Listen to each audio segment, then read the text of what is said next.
السلام علیکم ورحمت الله تعالی وبرکاته. حامد و مسلم وبعد.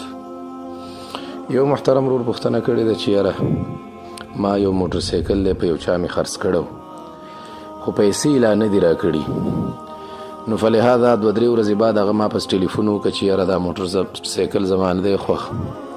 او که دا ما نه واپس واخلې نو څنګه وي؟ وایي ما ورته ویل چې نه دا خو ما تا باندې خرڅ کړی دی، دا زه اوس نه اخلم. نو هغه ویل خیر دی که پیسې م رانه کټ کوې رانه کټ یې که. نو اوس که دې سړي نه زه پیسې کټ کوم د دې شرعي حکم څه دی؟ جناب محترمه، یو شی چې په یو چا باندې په قرض و خرڅ کي او بیا یې ترېنه په لږو پیسو په نغدو اخلي، یعنې واپس یې چې ترېنه اخلي نو په لږو پیسو یې ترېنه اخلي، دې ته په عربۍ کې بیع العینه وایي. او دا په 3 مذهبونو کې حرامه ده.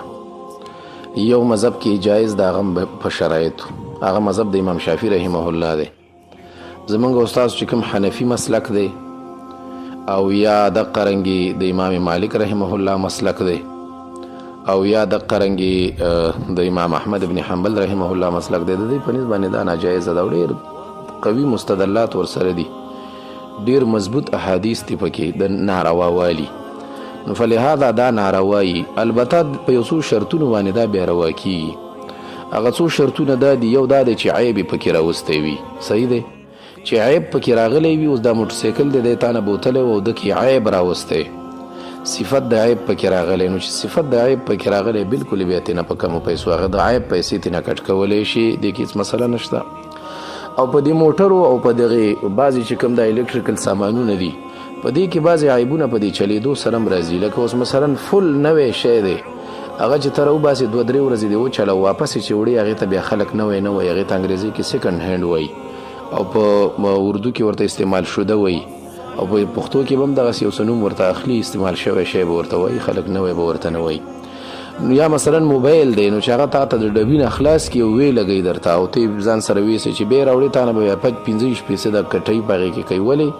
ځکه چې هغه بیا سیکنډ هینډ استعمالي، هغې ته بیا خلک وایي دا استعمال شوی شی دی، هغه بیا خلک په نوي کې نه ګڼي. نو دقه رنګ یو مثلا په دې موټرو او په دې څیزونو کې دا عیب ګڼلی کېږي، دا باقاعده طور سره فقه البیوع کې به اوس درته حواله در کوم، په فقه البیوع کې دا مسله شته. خو که نه ده پکې څه عیب نه وي راوستی او نه په د مارکیټ د وجې نه په دې کې څه عیب راغلی وي، لکه زوړ شی دی او همداسې زوړ شی دی او اضافي عیب یې پکې نه دی راوستی، نو ملا صاحب که بیا صرف مارکیټ خپله قیمت غورځولی وي، لکه مارکیټ کې دا شی زیات شوی، لکه مثال به در کومه دا سولر نه دي، دا چې کومې شیشې وي دا مخکې په 80,000 او 50,000 باندې وي، اوس هغه شیشه په 17,000 باندې کېږي. نو که یو شیشه وي یا مطلب هغه استعمال کړي نه وي یا مقه رنګې په همغه صفت پرته وي چې کوم صفت پکې مخکې و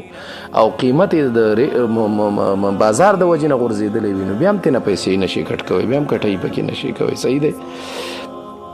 نور دا مسله فقه البیوع ډېره مزیداره حل کړې، صحیح دی. فقه البیوع اول جلد 548 نمبر صفحه ده. دی وایي که نه وایي من بیوع المؤجلة ما یسمى عینة، دې ته بیع العینه وایي. بیا دی وایي د دې تعریف امام نووي رحمه الله دا کړی چې ان یبیع غیره شیئا بثمن مؤجل ویسلمه الیه ثم یشتریه قبل قبض الثمن باقل من ذلك الثمن نقدا. یو شی دی په چا باندې دی په قرضو باندې ګران خرڅ که او چې کله واپس کوي تا ته او تا ورته هم سپاره هغه ته دا شی، چې کله تا ته واپس کوي ته بیا ورته چې نه اوس زه په هغې پیسو نه اخلم، په کمو پیسو یې اخلم. نو دا د امام شافعي رحمه الله په نسبت باندې که دا شرط مخکې نه لګولی ورسره چې ګوره که واپسي دې وکړه بیا به کټۍ در نه کومه، نو بیا کټۍ کول هم ناروا دي. لیکن که شرط ورسره نه وي لګولی او بیا هغه سړی خپله ورته راشي چې کټې که نه، د امام شافعي صاحب په نسبت جایز ده. لیکن مالکیه، حنفیه او حنابله دی وایي که نه اما المالکیة والحنفیه والحنابله فهم متفقون على عدم جوازه، دا بالکل جایزه نه ده. دا وګوره وان لم یسمه بعضهم عینة، اگر چې بعضې ورته عینه وایم نه خو لیکن بیا هم دا ناروا ده. و ځکه دې کې باقاعده طور سره حدیث دی د عبدالله بن عمر رضی الله عنهما، نبی اسلام فرمایي اذا تبایعتم بالعینة واخذتم اذناب البقر ورضیتم بالزرع وترکتم الجهاد سلط الله علیکم ذلا لا ينزعوا حتى ترجعوا الى دینکم. نبی اسلام فرمایي چې دا څلور کارونه تاسو کله کوئ الله به هم ذلیله کړي، ذلت به در باندې راولي. نو هغې کې یو تبایعتم بالعینه دی چې تاسو بیع العینه کوئ، دا خو ناروا ده. دقه رنګې ابو اسحاق روایت په دې کې د ابو اسحاق السبیعي دی وایي زما ښځه چې دا پخوا وخت کې د زید بن ارقم رضی الله عنه ام ولده پاتې شوه خو بیا ما سره نکاح وکړه، وایي دوی د زید بن ارقم سره یوه معامله کړې وه. معامله دا وه پیره چې په هغې باندې یو غلام اسلام خرڅ کړی په 800 به تینه واخیسته واپس په 600 200 تینه کټ کړي نو وای حضرت عائشه ابي ته چې کله راغله وای هغه ورته په جواب کې ویل چې ابلغي زیدن ان قد ابطلت جهادك مع رسول الله صلی الله علیه وسلم وای هغه د خزي ته ویل چې زید ابن ارقم ته وای چې د دې بیع د وجنه چې کوم جهاد ته د نبی رسول الله والسلام سره کړو هغه د باطل ک الا ان تتوب مگر دا چې ته په دې کې توبه وباسي دا وګوره نو دا چې بیا کله مسله شي نو دا د دې وجنه ملاسه په دې کې غاټ بحث پکړه دا بیا وای کنه وای دا هذا اذا حصل نقص الثمن لتغيير في صفه المبيع ک بالفرض کمزوري پکې خړی وي کمای پکې راوستي وي عیب پکې راوستي یا د صفت ورپسې راوستي چې د صفت د وجنه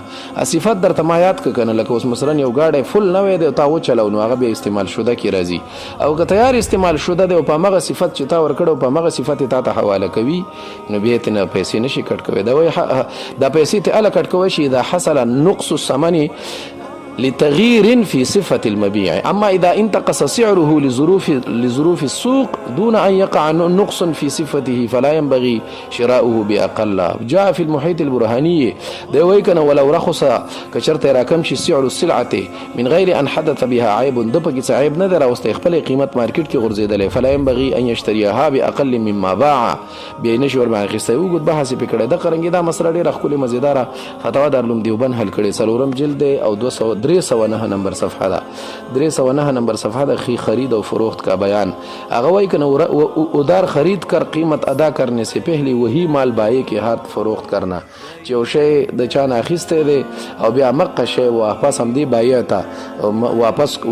ور باندې خرڅوي مخکې د دینه چې د پیسې ورته پوره کړی وي نو ډیر بهترین بحث پکړه ودا ناجایز ده فتوا فریدیم دا مسله حل کړي دویم جلد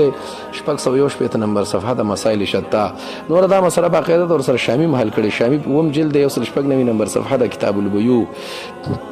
دا قرنګي فتاوا هندیم دا مسله حل کړی دا کتاب البیوع الباب التاسع فيما يجوز بيعه وما لا يجوز والفصل العاشر في بيع شيئين احدهما لا يجوز البيع فيه وشراؤه مما باع باقل مما باع دا وګوره نو دا هغه شی د چې کوم شی په خرڅ کړي په غینه په کمه باندې واخلي خو خلاصه د خبرې دا او دا قرنګي دا مسله باقاعده تر سره محیط برهانی حل کړي ورګه زبرته د محیط برهانی حواله مرا نقل کوم محیط برهانی دا مسله حل کړي ډیره خپل مزیدار حل کړي صحیح ده د قرنګي دا ملاسه محیط برهانی نه هم جلد 383 نمبر صفحه د کتاب البیوع شپږم فصل د الفصل السادس نو خلاصه دا شو چې کبل فرض هغه پکې عیب راوسته او نو بالکل بیا ته تینا پیسې کټ کولې شي یا بل فتوا شامی کې بل دغم خودلې اختلاف د سمنو پکې وکړه لکه تا ور باندې خرڅ کړي په افغاني او د تیوای خله په کالدار نو بیا پکې زیاته کمای کوي شي یا خرڅ کړي د په کالدار او تیوای خله په ډالرو نو بیا پکې زیاته کمای کوي شي چې اختلاف د سمنو پکې راشي او مناسب یاد ده چې پیسې قرض ورکا چې ستا پیسې غدر پوره کی بیا ور سره نوې معامله وکړه چې کله ټولې پیسې تا واخیستې بیا خو سره نوې معامله کوي چې فتاوا شامی کې مختلف صورتونه پیش کړي دي د جواز خو هغه یو قسم تحلیلی دي نور خلاصه دا ده چې یو شی تا چا باندې خرڅ ک هغه پکې صفت د عیب نه وی راوسته او تا ته واپس کوي نو بیا ته قیمت کمولې نشي کته نه کم کې دا شی ناروا ده السلام علیکم ورحمت الله